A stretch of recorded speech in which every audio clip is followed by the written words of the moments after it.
Yatha mahanti bhutani bhutesu chavacheshvanu pravishantya pravishtani tathateshu tatheshvaham. O Brahma, please know that the universal elements enter into the cosmos and at the same time do not enter into the cosmos. Similarly, I myself exist within everything created, and at the same time I am outside of everything. Text 36. Etavad eva jigyasyam tattva jigyasunatmanaha anvaya vyatirekyabhyam yatsyat sarvatra sarvada.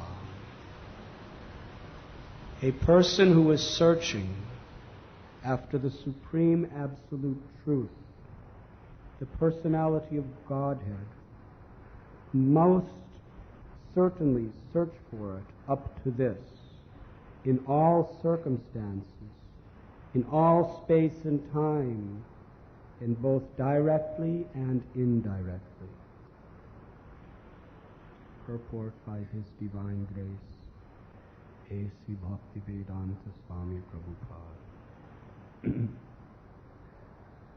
To unfold the mystery of Bhakti Yoga, as it is explained in the previous verse, is the ultimate stage of all inquiries, or the highest objective for the inquisitive.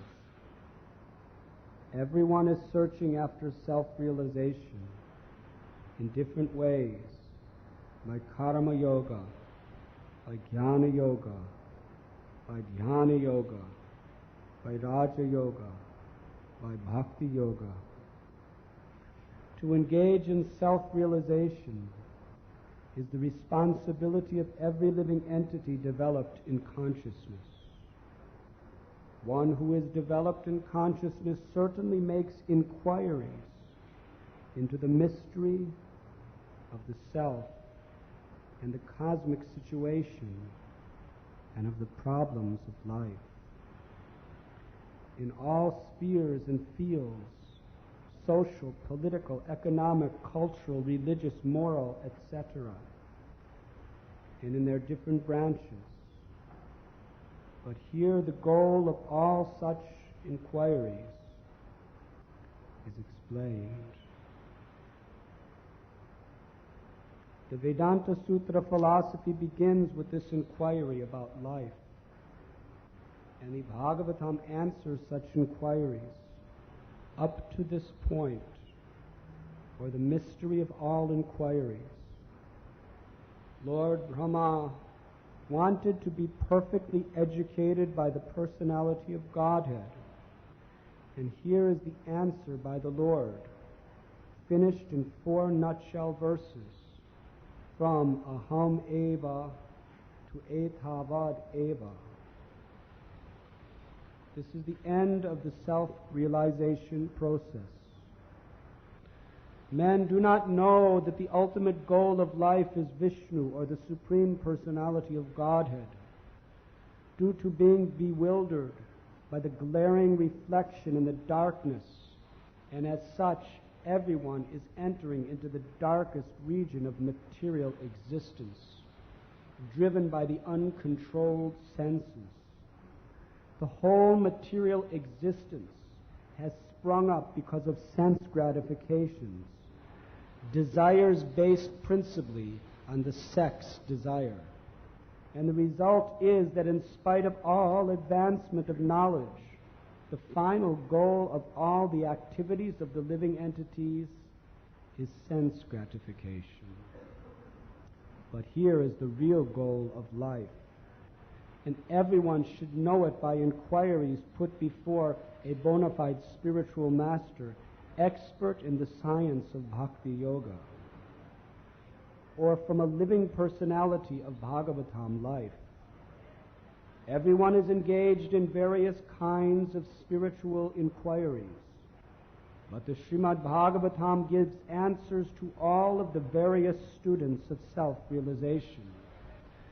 This ultimate objective of life is not to be searched out without great labor or perseverance. One who is imbued with such sincere inquiries must ask the bona fide spiritual master in the disciplic succession from Brahmaji, and that is the direction given here. Because the mystery was disclosed before Brahmaji by the Supreme Personality of Godhead, the mystery of all such inquiries regarding self-realization must be put before such a spiritual master who is directly the representative of the Lord, acknowledged in that disciplic succession. Such a bona fide spiritual master is able to clear up the whole thing by evidence from the revealed scriptures, both direct and indirect. Although everyone is free to consult the revealed scriptures in this connection, one still requires the guidance of a bona fide spiritual master, and that is the direction in this verse. The bona fide spiritual master is the most confidential representative of the Lord, and one must receive direction from the spiritual master in the same spirit that Brahmaji received it from the Personality of Godhead, Lord Krishna. The bona fide spiritual master in that bona fide chain of disciplic succession never claims to be the Lord himself, although such a spiritual master is greater than the Lord in the sense that he can deliver the Lord by his personally realized experience. The Lord is not to be found simply by education or by a good fertile brain, but surely he can be found by the sincere student through the transparent via medium of the bona fide spiritual master.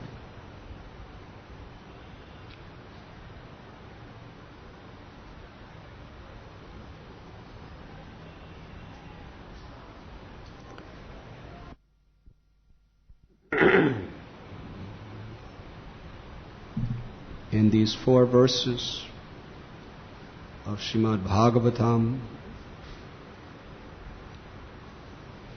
all transcendental knowledge regarding the perfection of life is concentrated. Srila Prabhupada has offered the world extensive and very deep purports to these 4 nutshell verses of Srimad Bhagavatam.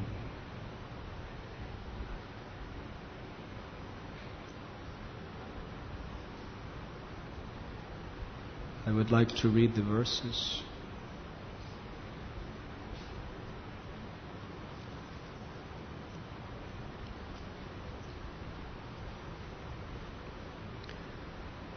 Brahma, it is I, the Personality of Godhead, who was existing before the creation, when there was nothing but myself, nor was there the material nature, the cause of this creation. That which you see now is also I, the Personality of Godhead. And after annihilation, what remains will also be I, the Personality of Godhead. O Brahma, whatever appears to be of any value, if it is without relation to me, has no reality. Know it as my illusory energy, that reflection which appears to be in darkness. O Brahma, please know that the universal elements enter into the cosmos and at the same time do not enter into the cosmos. Similarly, I myself also exist within everything created, and at the same time I am outside of everything. A person who is searching after the supreme absolute truth, the personality of Godhead, must certainly search for it up to this, in all circumstances, in all space and time, and both directly and indirectly. Krishna is the cause of all causes. Krishna is a person. To realize his personality and to surrender to it as his eternal servant is the perfection of life. All else other than this path and this goal is an illusion, a cause of bondage and suffering. Due to ignorance, we have forgotten our real treasure, and we are chasing after the reflections of that treasure, the mirages in the desert of this material world. Ultimately, this whole material manifestation and all of the elements within it are Krishna's energy. And thus Krishna enters into everything. But at the same time, his divine personality remains separate. His personality, his form, remains always in his eternal abode in the spiritual world. Nate vidhu swarat gatim hi Vishnu. And all the revealed scriptures ultimately declare that to go back to that abode, the abode of the spiritual world, is the only perfection of life. And how to achieve it? One must be very eager. One must search for that goal throughout one's life, in all circumstances, in all space and time, and both directly and indirectly. We must be looking for Krishna.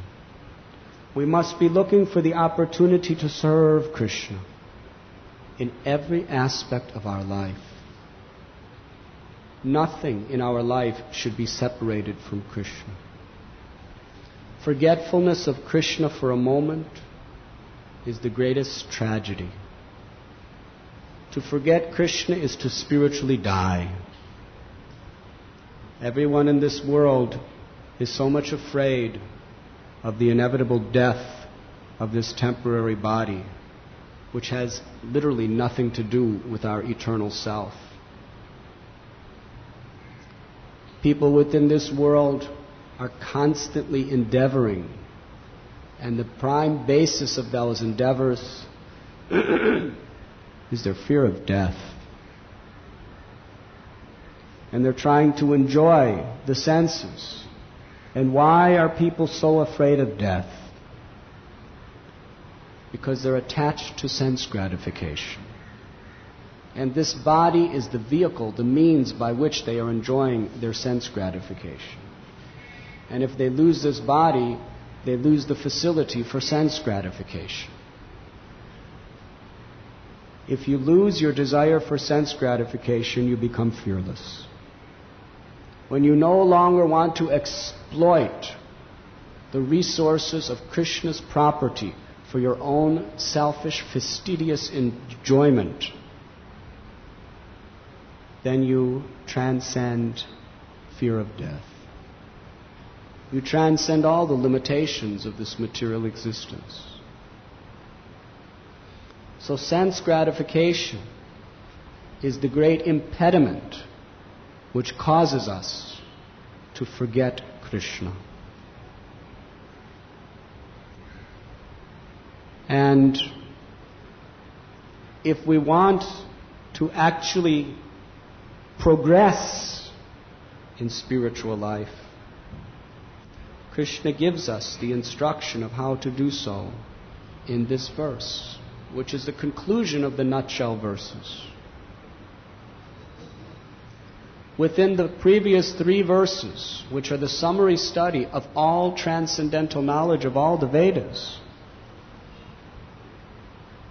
we read about who Krishna is, what is his power, how he is the source of everything, and how this whole material existence and forgetfulness of Krishna is an illusion and a cause of suffering.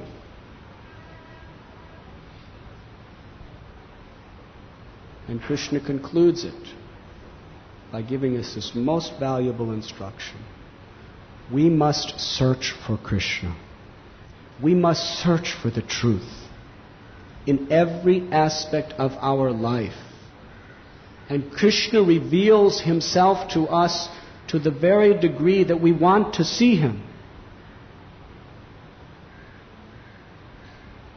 To the degree we want to serve him, to please him. And whatever degree we want to serve our own separate interests, Krishna will remain hidden. And we will be left with nothing but a futile existence in the realm of illusion. We find the great personalities, how much eager they searched for Krishna. Lord Brahma, when he was born on this lotus flower from the navel of the Padmanabh Vishnu, he was searching and searching and searching for his source, for truth, for the goal of life.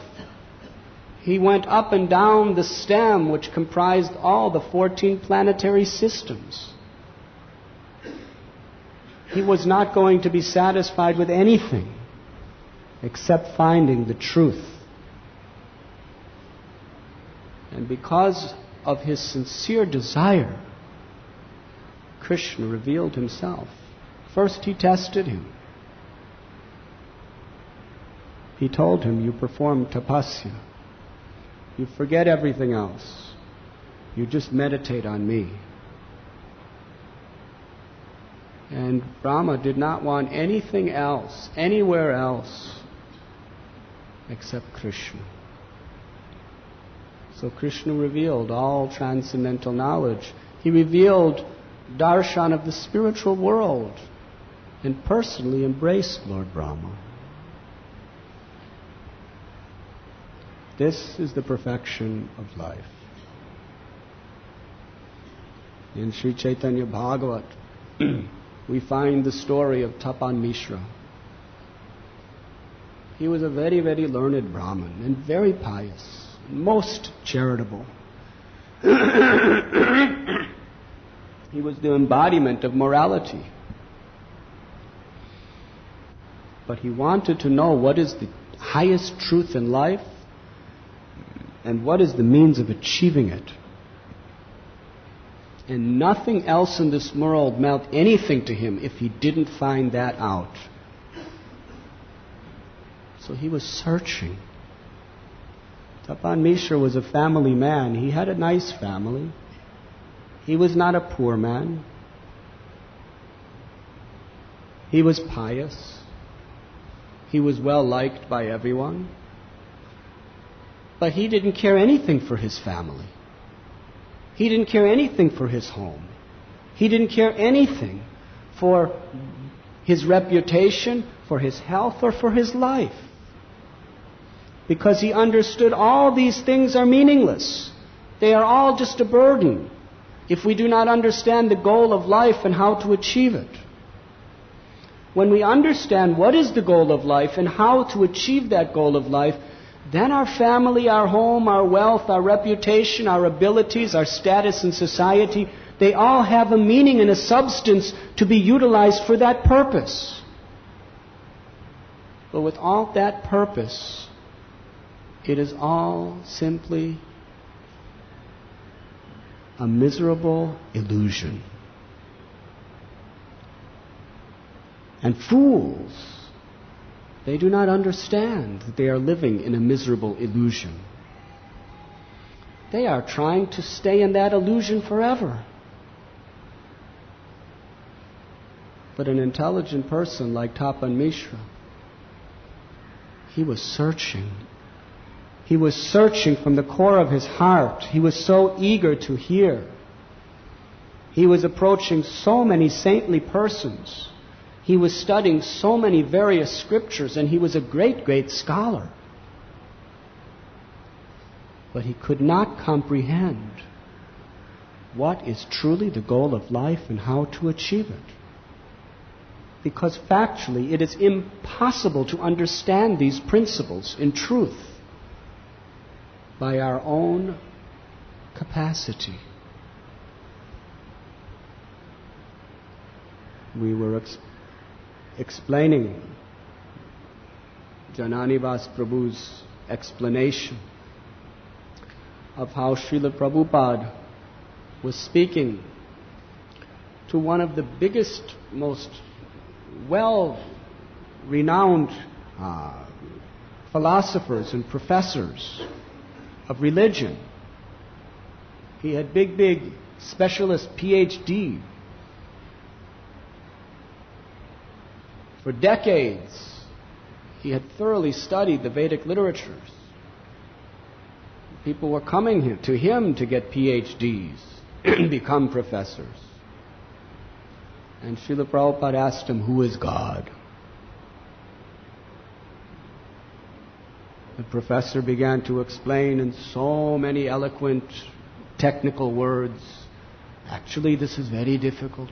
In this scripture, God is said to be this, and in this scripture this. And he was describing so many ideas. But he said, actually, it is very, very difficult to ascertain what is the absolute truth. And Srila Prabhupada turned toward 4-year-old Bhaktin Saraswati and said, tell the professor who is God. She said, he is the Supreme Personality of Godhead, Krishna.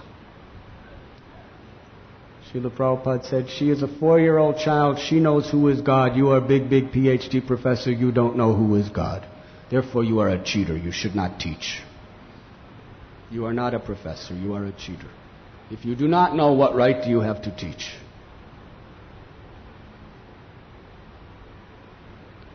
We cannot understand who is God by any means except God's mercy. And God's mercy comes only when we are truly and deeply eager to understand Him and we approach the bona fide spiritual master. He can reveal God, and He can reveal the way to achieve. Tapan Mishra was searching and searching and searching. He was so anxious. He was so eager. And that was his qualification. And that is the qualification every single one of us must achieve to really receive Krishna's mercy. Becoming Krishna consciousness is not just a matter of joining a movement. It is not just a matter of changing the fashion of your dress or hairstyle. It is not just a matter of giving a donation. It's not just a matter of ritualistically performing your sadhana. It's not just a matter of socially eating prasad. All of these things are stepping stones which help to purify our heart. But the actual qualification which is necessary to make real spiritual advancement is we must very sincerely be searching for the truth in our life. We must be eager. And this begins by hearing. Tapan Mishra was eager to hear. And he approached Lord Sri Chaitanya actually in a dream. Krishna revealed to him through a divine personality. In this dream, he was told that the Supreme Personality of Godhead, Krishna, the ultimate object of everyone's life, has descended in the form of Sri Chaitanya Mahaprabhu, Nimai Pandit, and he is now on the banks of Padmavati River. You go to him and he will tell you what is the goal of life and how to achieve it. There was many people. Lord Chaitanya was about to leave Bangladesh. And crowds of people were weeping and crying in gratitude because he had just taught them so much good lessons. They were so grateful. They were presenting him gifts. They were glorifying him. And in that assembly, Tapan Mishra came and fell at Mahaprabhu's feet and begged him, "My life is meaningless unless I know what is the goal of life and how do I achieve it." Lord Chaitanya told him the goal of life is pure unalloyed devotion, the desire to selflessly serve the Supreme Personality of Godhead, Krishna. There is no other goal of life. And the way to achieve is through the practice of bhakti, through giving up all egoistic concerns and trying to please Krishna through all our endeavors in life, and to purify our hearts by chanting His holy names. You chant these 16 names of the Lord, composed of 32 syllables. Hare Krishna, Krishna Krishna, Hare Hare, Hare Ram, Ram Hare Hare. And very soon Krishna will reveal himself to you. And Tapan Mishra took Lord Chaitanya to a secret place, a little bit off to the side, and told him about his dream. That I was told that you are Krishna, you are the Supreme Personality of Godhead, you are the goal of life. And Lord Chaitanya, after revealing his supreme opulence to Tapan Mishra, he told him, "You cannot tell anyone what you have seen." But Tapan Mishra said, "Let me go. I don't care anything for anywhere except wherever you are. I want to be with you. I will go back with you to Navadvip." Lord Chaitanya told him, "You go to Varanasi, and I will meet you there after some time. And there I will reveal to you deeper revelations of Krishna consciousness." Tapan Mishra was such a personality. One who is truly eager to know the truth, searching for the truth, sincerely, is willing to surrender. Not to his will, but to the Lord's will. He wanted to be with Lord Chaitanya. He wanted to enjoy the wonderful Sankirtan pastimes of Lord Chaitanya. At this time, Lord Chaitanya had not yet publicly revealed the Yuga Dharma. He was still in his Leela as of a great scholar. Tapan Mishra knew that very soon he is going to open the treasure house of love of God and spread it everywhere through the chanting of the holy names, and have wonderful kirtans and beautiful pravachan and wonderful satsang amongst his eternal associates. And Tapan Mishra wanted to go with him and enjoy all these pastimes with him and serve him to his heart's content. Would you also want to go with Lord Chaitanya under these circumstances? To be a part of the Leela, the Navadvip Leela? Lord Chaitanya told him, "Go to Varanasi. Of all places. The place there isn't a single bhakta. The place which is infested with impersonalists and mayavadis. the place where nobody accepts the form of the Lord. In fact, they blaspheme the form of the Lord as being an illusion. The place where the name of Krishna is never to be heard. Lord Chaitanya sent him there because that was the place the Lord wanted him to serve. And Tapan Mishra, with a grateful heart, accepted that. He renounced the right and the opportunity to be with Navadvip Chandra in Navadvip.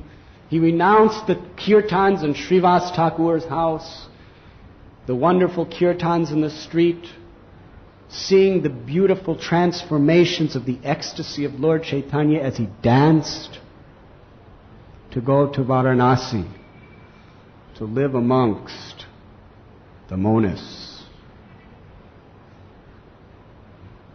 Brahma Satyam Jagan Mithya. No Mahamantra, only Brahma Satyam Jagan Mithya.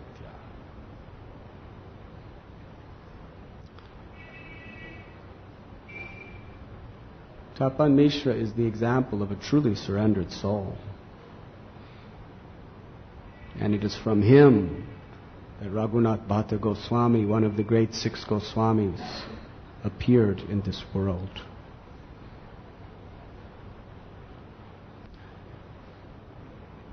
We must all develop this eagerness to hear from the spiritual master, to hear from the great Vaishnavas. We must develop a desire to search for Krishna everywhere and in everything. This is the most important qualification. In every situation of life, we should be searching for the way and the means by which we can serve Krishna and please Krishna in that circumstance. And if it's unfavorable, we should reject it, however painful it may be.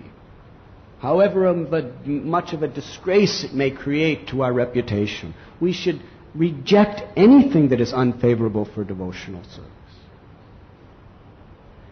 And we should accept even the most painful condition if it is favorable for our devotional service. This is what we mean by searching for the truth. Maharaj Parikshit was such a person. He was so eager to search for Krishna. He sat for 7 days without eating, without sleeping, in rapt attention focused on the sound vibration of Shukadeva Goswami's words. He was searching for Krishna. He was eager for Krishna.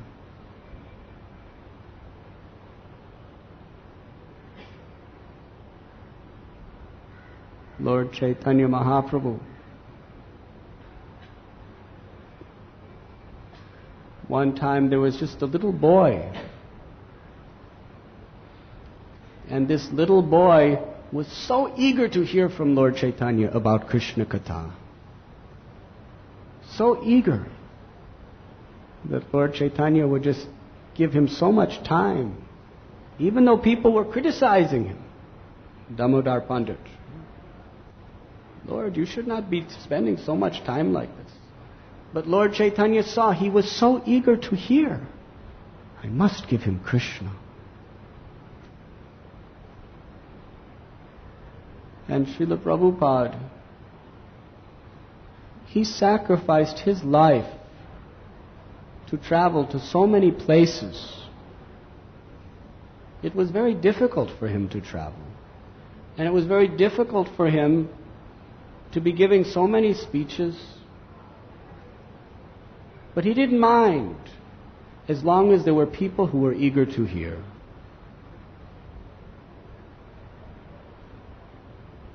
But if he went to a place and people were not concerned with listening to him, he understood there's no reason to be here. This is reciprocation. This is actually one of the most important parts of reciprocating with the spiritual master or with the senior Vaishnavas, is to be eager to hear from them.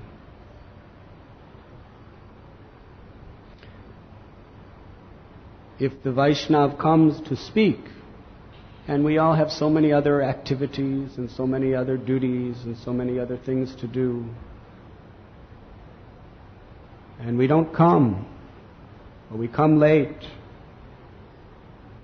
or we come and we're so many other ideas, sleepy, talking, that is not reciprocation of love. He's sacrificing his life to give you the truth, and you don't have time to receive it. Actually, the only way to reciprocate love with the spiritual master is just to take what he has. He doesn't want anything from you. He just wants you to take it. And if you're eager to take it, he is happy. He is pleased. If you are not eager to receive it, then he is disappointed. Then he will go somewhere where people are eager to receive it. This is the secret of success in spiritual life. When Srila Prabhupada would come to speak, everyone had to be there to listen. Unless someone had an absolutely important responsibility that could not be done any other time. Jayananda Prabhu. When Prabhupada would come to San Francisco for Ratha Yatra, he would be single-handedly building the whole Ratha Yatra cart. And if he didn't do it, it wouldn't be done. So Prabhupada was very happy he wasn't at class, because he was doing such a service that had to be done at that moment and no one else could do it. But if anyone else would miss the class simply because, I have this service, if it could be done at a different time, it must be done at a different time. Otherwise, why should he come to speak if it is not important? Devotees should be running to come. Running. Should be eager to hear. Should be searching for Krishna in his every word. Not talking, not spacing out, not doing other things, not going other places. Because the spiritual master, his purpose is simply like the postman to deliver the message of Krishna. That is his life. He has forsaken everything of this world just to give you the message of Krishna. That's his love for you. That's Krishna's love for you coming through him. And to the degree you are grateful and eager to receive that message and apply it to your life, to that degree you are reciprocating with his love.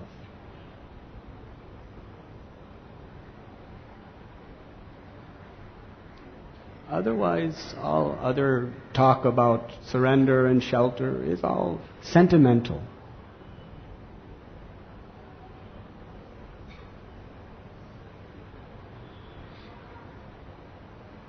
And what pleases the spiritual master? When he sees the disciples making spiritual progress. Nothing else pleases him. And we make progress to the degree we are eager to hear. We are anxious to hear. Because if we do not hear, we do not know what to do. And then we apply that message to our life through service. Tadvedi pranipatena pariprashnena sevaya. We must be submissive. And we must inquire with submissiveness. And that inquiry, to the degree we want to know, to the degree we are like Brahma, searching for the truth, searching for the message of Godhead, searching to hear what is Krishna, how to achieve Krishna. Srila Krishnadas Kaviraj Goswami explains, If you want to be strong to perform devotional service, we have so many practical duties in our life. And those duties are our service to the Lord. But Maya is there. She's always trying to contaminate our consciousness. She's always trying to divert our attention away from Krishna. And we have to fight a battle against Maya. If you are told by your spiritual master or by the senior Vaishnavas to do book distribution, or to clean the temple, or to do studies, or you're doing a particular job or occupation, or raising a family, whatever it may be, to actually be searching for the opportunity to serve Krishna at every moment through your occupation is Krishna consciousness. To understand how this is an offering to Krishna and remain Krishna conscious, that is the perfection of our work. Not simply the fruits of what we do with it, but how we perform our work. But Maya is always trying to take away our intelligence, pollute, contaminate our minds.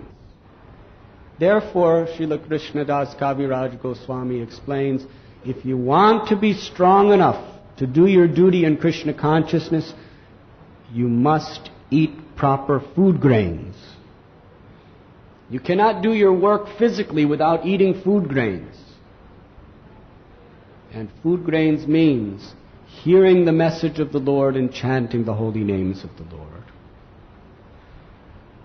Unless we have an appetite to hear about Krishna, and unless we are running to that place where Krishna Katha is being spoken, unless we are running to that place where the kirtan is being sung, and nothing else has any importance, unless it is a matter of life or death, then we get spiritual strength. Then we could perform our duties in Krishna consciousness. So the question is, do we want to remain a mixed devotee? Do we want to remain the type of the devotee that's basically pious and moral and somehow maintains the standards of Krishna consciousness? Or do we actually want to love Krishna? Do we actually want to surrender to Krishna? Do we want to actually make our life a real offering by which our spiritual master and the previous acharyas can use us for their purpose? That is our question. You get what you pay for. If you want to be a mixed devotee, then we have our mixed priorities. If we actually want to go back to Godhead, if we actually want to become pure, to the degree we are eager, searching for Krishna in all circumstances, in all space and time, both directly and indirectly.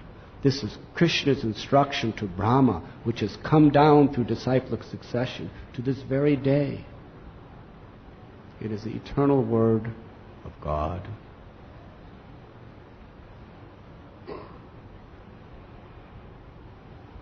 Srila Prabhupada spent so much time writing his books. He was so pleased when someone was seriously studying his books.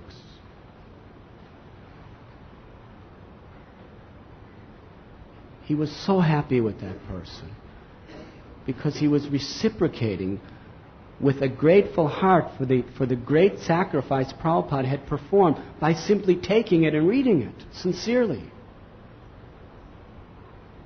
And when Srila Prabhupada would speak, what would please him the most? When people would listen, when they wanted to hear. People would come from everywhere. They wanted to hear. And Prabhupada was so pleased. He wanted to speak more and more and more, to reciprocate with that love. His love for you is giving you the message. Your love for Him is being there to hear it. And that love increases His love, and He's more enthused to speak it. And we become more enthused to hear it.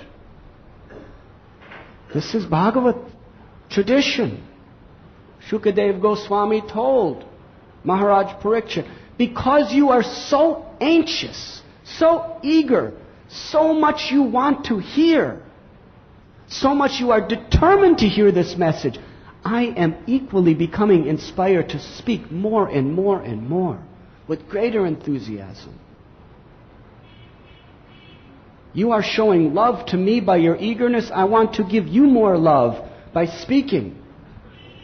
And in this way, there is a never-ending reciprocation of love between Guru and disciple, between Krishna and his devotee.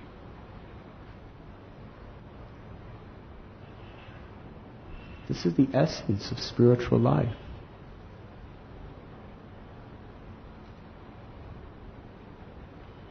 And then we must apply those teachings without hypocrisy to our life, by making Krishna the number one first priority.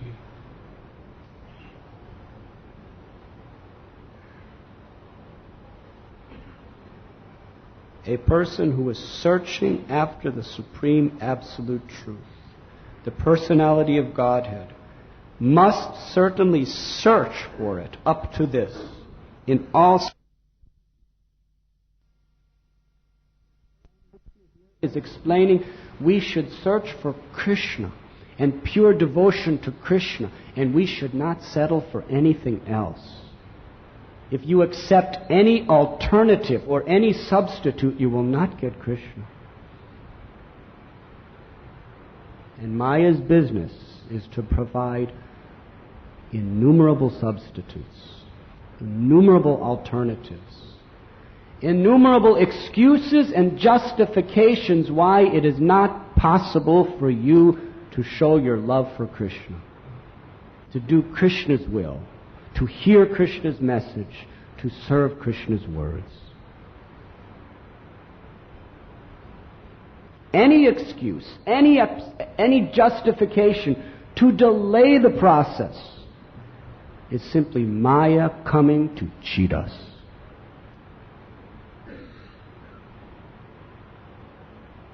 Any thought, idea in your mind, any presentation being given by others, whether it be the politicians, the educators, the social organizers, our family members, our friends, our classmates, anyone who in any way tries to postpone or delay our eagerness to surrender to Krishna is simply being utilized as a puppet of Maya to cheat us. And that is a fact. Maya will give us so many excuses, so many justifications, so many reasons, good reasons. Arjuna was full of good reasons not to surrender to Krishna. On the basis of scripture, on the basis of social tradition, on the basis of family pressures, on the basis of emotional and sentimental attachments. Arjuna was speaking so many reasons to justify why not to hear from Krishna and do his will.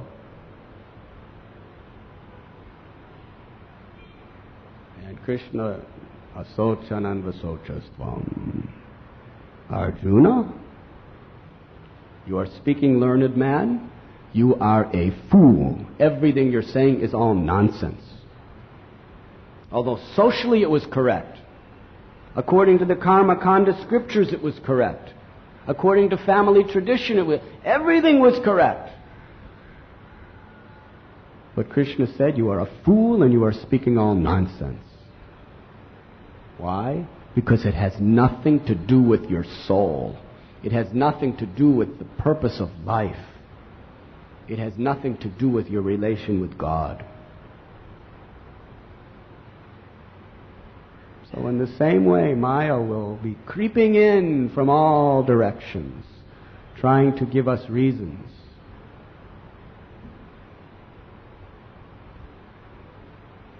But this verse teaches us the real purpose by which we can overcome Maya. We must be eager. We must be searching. We must want to hear. We must want to chant. We must want to please our Guru. We must want to serve the Vaishnavas. We must want to surrender to Krishna.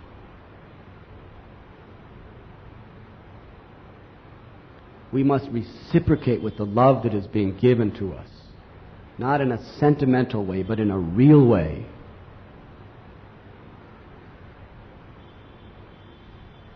And through that process, we get Krishna. Thank you very much. Is there any questions? Hare Krishna Maharaj. Maharaj, you say that we should be eager to seek and serve Krishna, but it's very difficult to reciprocate with Krishna. Wouldn't it be more practical to seek and serve sincere, straightforward, genuine and intelligent devotees who in turn will give us Krishna? This is my first question. An associated question is, which is more better, to become a good human being or to become a devotee? Good what?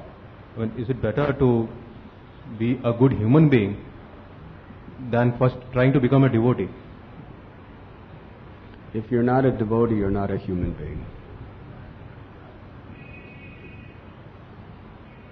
You are a two-legged animal. Human life is meant for self-realization. When you become a devotee, you become a human being. Until then, you are in the human species. But you are not being human, so you're not a human being. You're a human being, an animal. Better to be a human being, a human. That means being a devotee. And serving devotees is the means of serving Krishna. You cannot approach Krishna directly. You have to approach through Guru and Vaishnavas.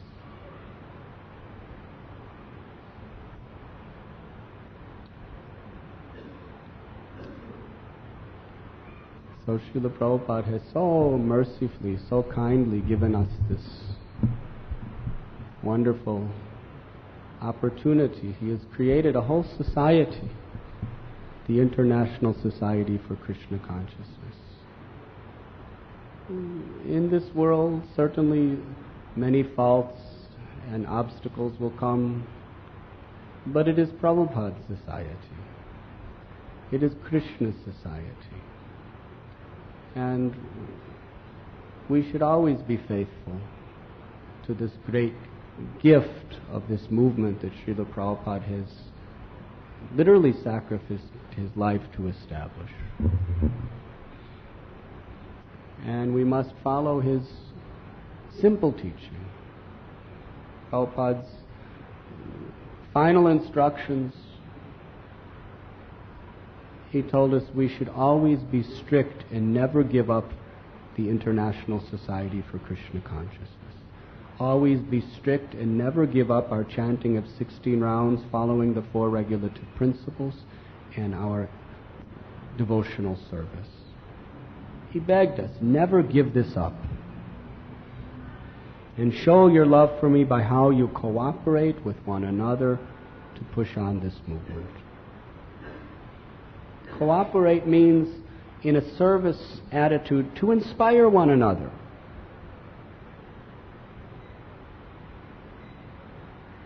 By coming to Kirtan enthusiastically, we are inspiring everyone to come to Kirtan. By coming to class listening attentively, we are inspiring everyone for Krishna Katha. By working so hard in our service, we are inspiring the whole society of Vaishnavas to perform our service. But we should do it all in a mood of cooperation.